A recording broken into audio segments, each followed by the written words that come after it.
흠이 없는 경건이란 제목으로 오늘 말씀을 나누도록 하겠습니다. 오늘 설교의 제목은 흠이 없는 경건입니다. 오늘은 2015년 9월 6일 선교하는 작은 교회, 쉼이 있는 가정교회라는 설립 목표를 가지고 출발한 들풀교회가 9주년을 맞이하는 날입니다. 개척교회라 부르기에 9년이란 시간은 이제 오래되었습니다. 그렇다고 해서 잘 지어진 예배당을 갖춘 중견교회가 된 것도 아닙니다. 교회에 여러 기관이 있거나 조직이 잘 되어 있는 것도 아니죠. 오히려 우리는 지난 9년 동안 기존 교회들과는 좀 다른 방식의 예배와 또 교회 운영을 해왔습니다. 저희 예배에 처음 오신 분들은 좀 특이하다라는 생각을 할 수도 있습니다. 하지만 언제나 우리의 부호가 있었죠. 느리지만 바른 걸음을 걷는 교회였습니다. 그렇게 느린 걸음으로 바르게 걷기 원하고 그렇게 걸어왔던 시간이 벌써 9년이 되었습니다. 이 9년 동안 우리가 예배를 468번을 했습니다. 적지 않은 숫자의 예배를 드렸고, 예배를 하는 처소가 몇 번 변경되기도 했지만, 단 한 번도 주일 예배가 멈춘 적은 없습니다. 코로나 시기도 저희 교회는 잘 견뎌왔습니다. 수도권에서 먼 지방의 교회를 가면 7, 80%의 교회들이 교회 학교가 없고 노인들만 있는 교회라고 합니다. 수도권에도 교회가 있다 해도 교회 학교가 점점 줄어드는 추세라고 합니다.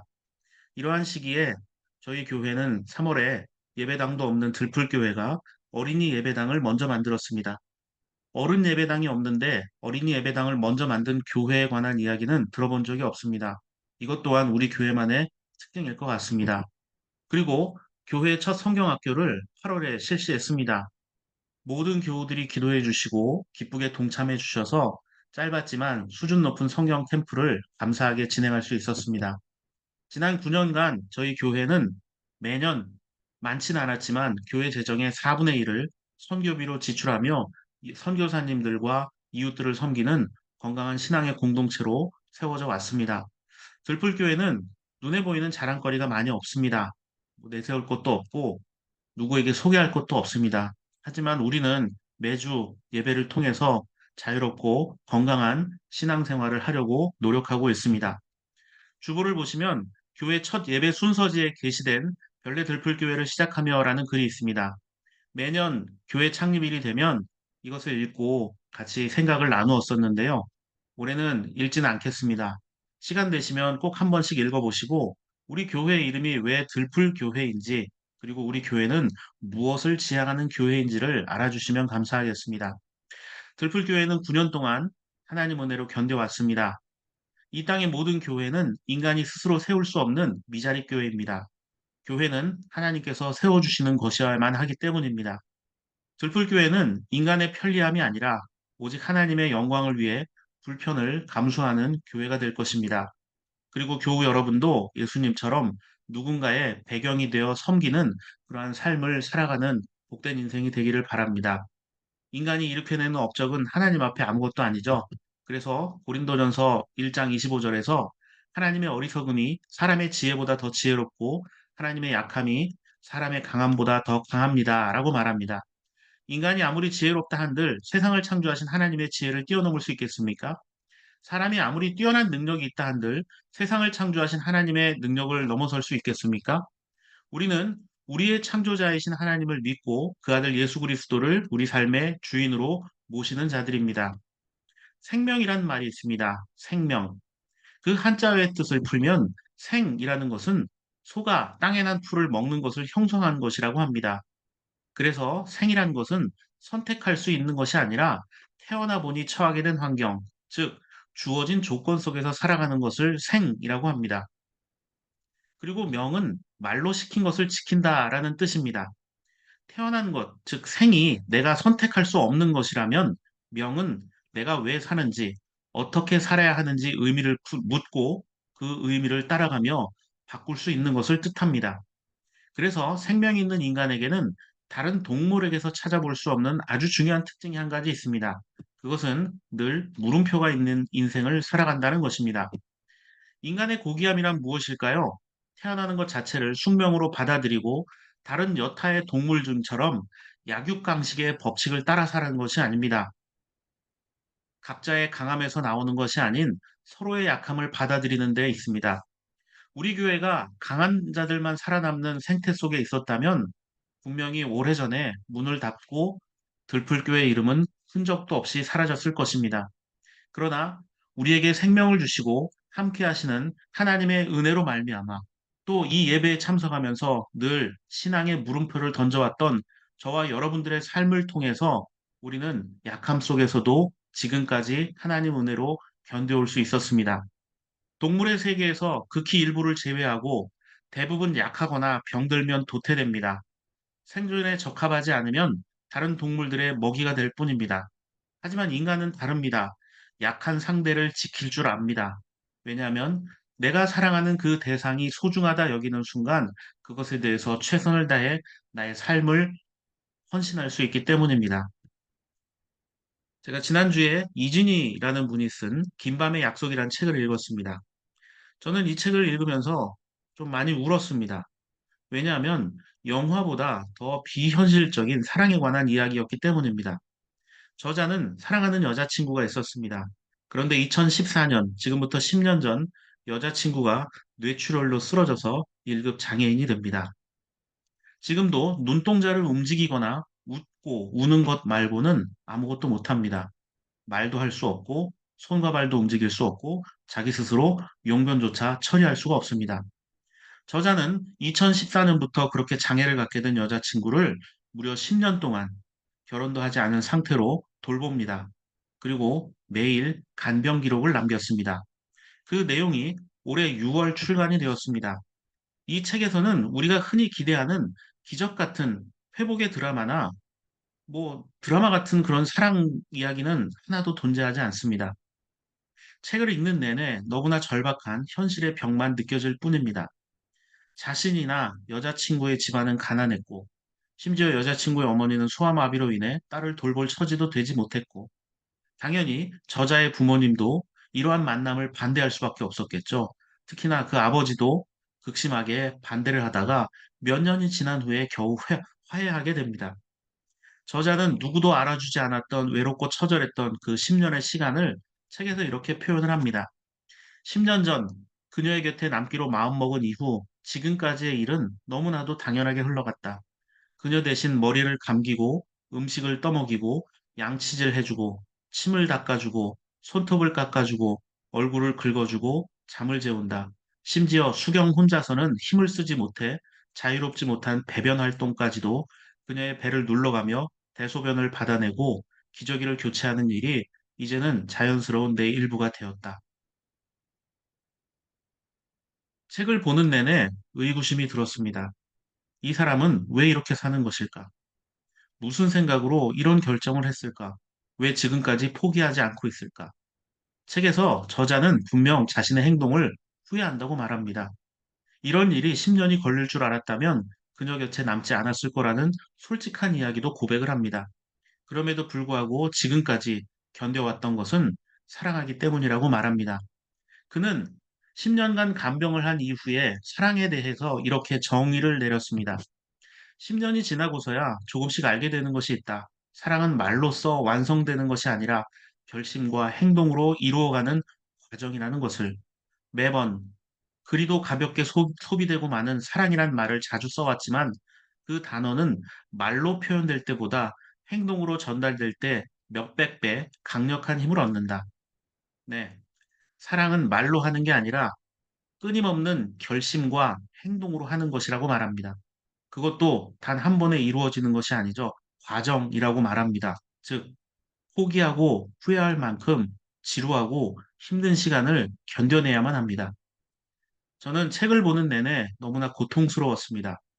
왜냐하면 하나님은 왜 이렇게 처절한 상황으로 사람을 몰아가실까 실망스러울 정도였습니다. 책에서도 저자는 하나님을 향한 원망을 나타냅니다. 그러나 이 책에서 하나님을 향해 부르짖는 한 영혼의 절규를 보게 되었습니다. 책을 다 읽고 덮으면서 든 생각은 일반 서적이지만 제 눈엔 그 어떤 기독교 서적들보다 더 신앙적인 책으로 다가왔습니다. 책에 대해서 제가 말씀을 드린다면 굉장히 많은 양의 이야기들을 드려야 될 것 같습니다. 그런데 뭐 다 이야기할 수는 없고 여러분들께서 한번 책을 구매해서 읽어보시면 좋을 것 같다는 생각이 드는데요. 물론 두 사람은 모두 기독교 신앙을 가지고 있습니다.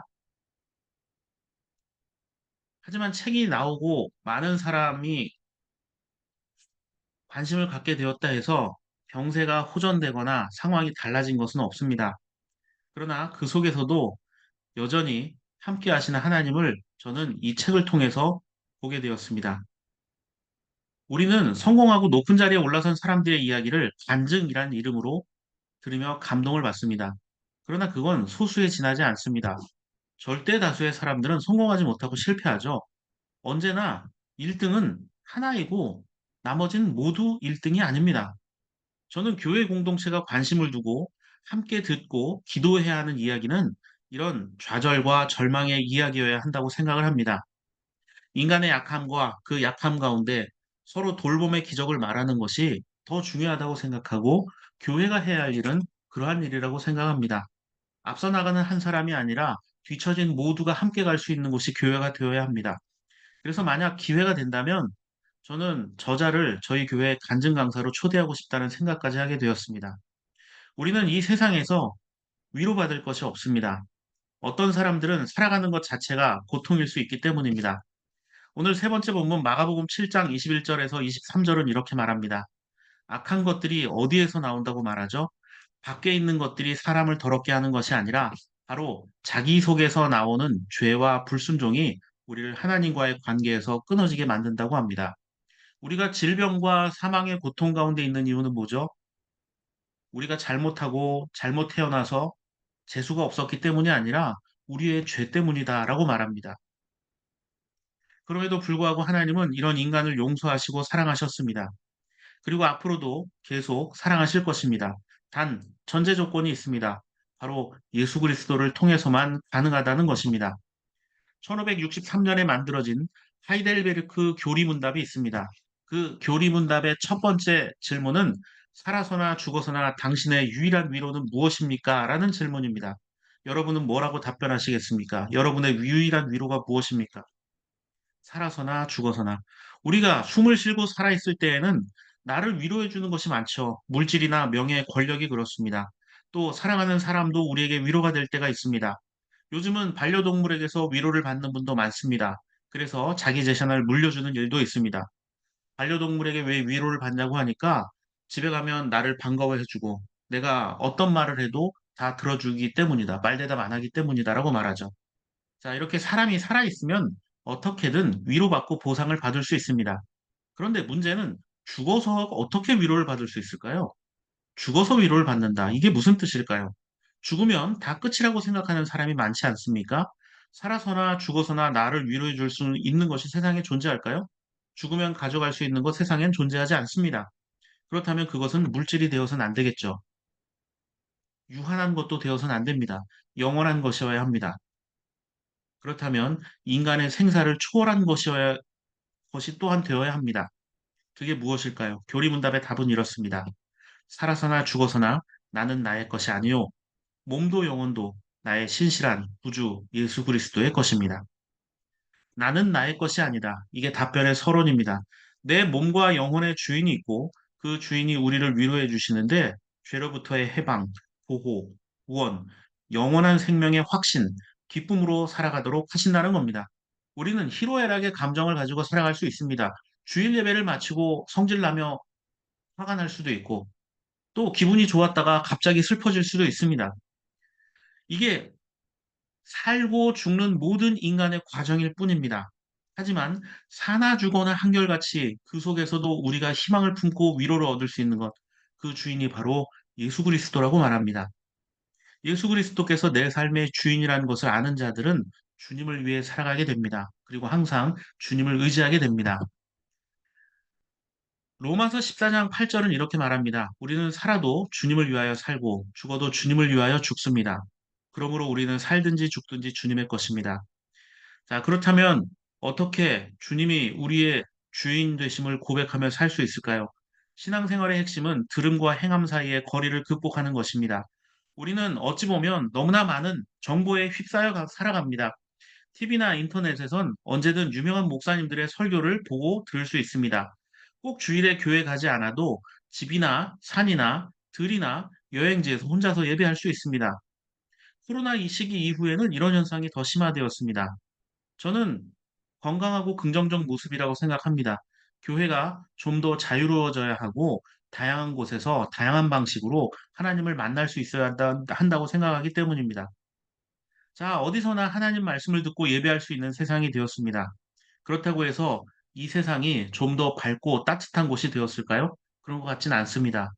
조금 전 소개해드린 긴밤의 약속이란 책에 나오는 것처럼 사랑이 결심과 수고의 반복으로 힘을 얻는 것처럼 하나님의 말씀도 우리의 머리나 입술만이 아니라 손과 발의 언어로 번역될 때 살아있는 말씀이 되기 때문입니다. 삶이 없는 듣기만 하는 말씀에 대해서 야고보는 이렇게 경고합니다. 22절에서 말씀을 듣기만 하는 것은 자신을 속이는 것이라고 말합니다. 그리고 23절에서는 거울로 자기를 보는 것 같다고 말합니다. 기막힌 이야기죠. 거울을 보기 이전과 이후가 똑같다면 거울을 보는 목적이 무엇이겠습니까? 거울을 보는 것은 혹시라도 흩어지거나 잘못된 부분들을 고치기 위함입니다. 거울을 보고 내 모습을 반듯하게 다시 잡는 거죠. 그런데 거울을 보고도 그냥 아무렇지도 않게 간다. 그렇다면 정신이 좀 나갔거나 뭔가 잘못된 것이죠. 신앙생활이란 이처럼 자기 변화를 위해 스스로를 살피는 과정입니다. 하나님의 말씀에 자기 마음을 비춰보면서 부끄럽고 잘못된 일들을 조금씩 닦아나가는 과정이 되어야 됩니다. 그런데 23절과 24절의 사람은 어리석은 자죠. 자기 얼굴을 보고도 왜 보는지 모르는 겁니다. 지저분한 것이 있어도 뭐가 묻어 있어도 아무렇지도 않게 그냥 다시 돌아서는 거죠. 하나님 말씀을 듣고 제일 어리석은 사람은 그 말씀을 삶으로 실행하지 않는 것입니다. 반면에 25절은 이렇습니다. 이 말씀도 조금 난해한데요. 자유를 주는 율법이란 말이 좀 거슬립니다. 율법이 자유롭게 한다. 율법은 사람을 올가매고 힘겹게 하는 것이라고 생각하기 쉬운데 율법이 자유를 준다라고 말합니다. 자, 여기서 자유를 주는 율법을 잘 살피라 이렇게 말하고 있죠. 여기서 잘 살핀다라는 말이 있습니다. 잘 살핀다라는 말의 뜻은 굽어본다라는 뜻입니다. 자, 굽어보는 게 어떤 건지 아시죠? 몸을 굽어 자세히 살피는 겁니다. 그래서 뚫어지게 본다, 통찰한다라는 말로 번역됩니다. 자, 자유롭지 못하게 하는 죄의 굴레와 대조되는 주님의 복음을 지칭하는 것. 그게 바로 자유를 주는 율법이다라고 말합니다. 그래서 자유를 주는 율법이란 말 대신에 예수 그리스도라는 말을 넣으면 오직 주님만 바라보라는 뜻이 될 수가 있습니다. 그러나 이 중심을 명확히 하는 것, 예수 그리스도를 명확히 하면 어떤 유혹이나 시험이 와도 견딜 수 있습니다. 주님을 내 삶의 중심에 두고 살아가는 자들은 그 자체가 이미 복을 받은 인생이기 때문입니다. 야고보는 그것을 경건함이라고 말합니다. 26절과 27절을 보십시오. 본문에 사용된 경건이란 단어는 하나님을 섬긴다라는 뜻입니다. 하나님을 섬기는 자들은 어떤 자들입니까? 야고보는 하나님을 섬기는 것과 나의 도움이 필요한 누군가를 돌보는 것이 동일한 것임을 말합니다. 동시에 누군가를 돕는 것이 자신을 지키는 것이기도 합니다. 27절을 보면 하나님을 섬긴다는 것이 뭐라고 얘기하죠? 고아와 과부, 즉 어려운 이들을 돌보는 것과 동일시되고 있습니다. 이 말을 뒤집으면 나의 손길이 필요한 사람을 돌보지 않으면서 하나님을 믿는다고 말하는 것은 어불성설이라는 것입니다. 살다 보면 자기 말만 하는 사람을 만날 때가 있죠. 그러면 두 번 다시 만나고 싶지 않습니다. 누군가 어려움을 당할 때 인증사진만 찍고 있는 자들이 있습니다. 어려운 사람을 돌보지 않으면서 하나님을 잘 섬긴다라고 말하는 것은 거짓이라는 명제가 성립됩니다. 섬김과 돌봄이 어떻게 일치가 될 수 있을까요? 재미있는 것은 한자로 섬길 사자가 일사자와 같은 글자입니다. 섬기면 섬기는 대상을 위해서 일해야 한다는 뜻도 됩니다. 그런데 하나님의 일이란 무엇입니까? 바로 생명을 돌보는 일입니다. 연약하고 절망하고 희망이 사라진 나 자신과 다른 이들의 생명을 북돋워 일으키고 온전케 하는 것이 하나님의 일입니다.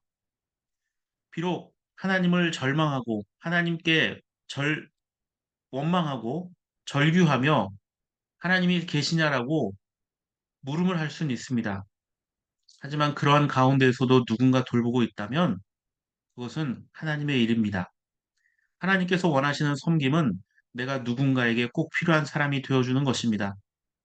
저는 우리 교회가 그러한 교회가 되었으면 합니다. 그리고 앞으로도 이러한 일들에 작지만 더욱더 매진하는 교회가 되기를 소망합니다. 불편한 예배 처소와 자랑할 만큼 많은 어떤 자랑거리들은 없지만 우리에게 주어진 여건 속에서 언제나 최선을 다해 하나님과 이웃을 섬기는 교회와 교우들의 삶이 되기를 바랍니다.